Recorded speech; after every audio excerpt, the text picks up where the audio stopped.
অধ্যাপক মোহাম্মদ ইউনুস ফাউন্ডেশন কর্তৃক আয়োজিত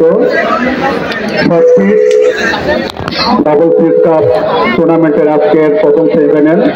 উক্ত সেমিফাইনাল প্রোগ্রামটিতে সম্মানিত সভাপতি, আমার স্নেহধন্য ছোট ভাই এনামুল সবুজ, প্রধান অতিথি হিসেবে আছেন বিশিষ্ট ব্যবসায়ী এবং এলাকার কৃতি সন্তান হাবিবুর রহমান রনি সহ বিভিন্ন পর্যায়ের নেতৃবৃন্দ, বিএনপি বিভিন্ন পর্যায়ের নেতৃবৃন্দ এবং এলাকাবাসী সবাইকে শুভেচ্ছা অভিনন্দন। আসসালামু আলাইকুম।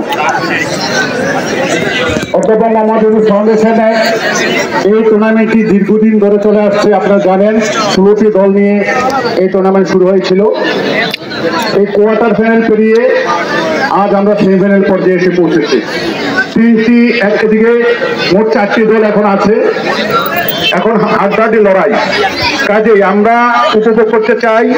আমরা জানি 4টি সেরা দলই এই টুর্নামেন্টে এখন অবস্থান করছে।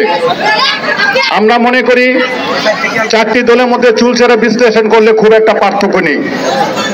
আমরা আশা করব যারা এখনো টিকে আছেন আপনারা সহনশীলতা পরিচয় দিবেন।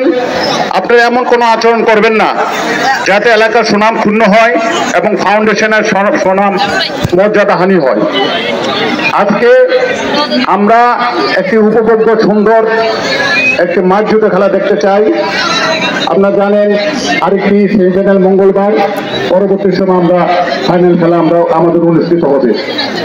আমি সকলের সুস্বাস্থ্য কামনা করি, সবাইকে আমন্ত্রণ জানাচ্ছি সবাই যাতে এই খেলাটি সুন্দর এবং সহজ সরল এবং মার্জিত মন নিয়ে এবং ক্রিয়াসুলভ আচরণ করে খেলাটি উপভোগ করে কোনো বিশৃঙ্খলা না করে। আমি সবাইকে আবার ধন্যবাদ জানিয়ে আমার সংক্ষিপ্ত বক্তব্য শেষ করছি। আসসালামু আলাইকুম।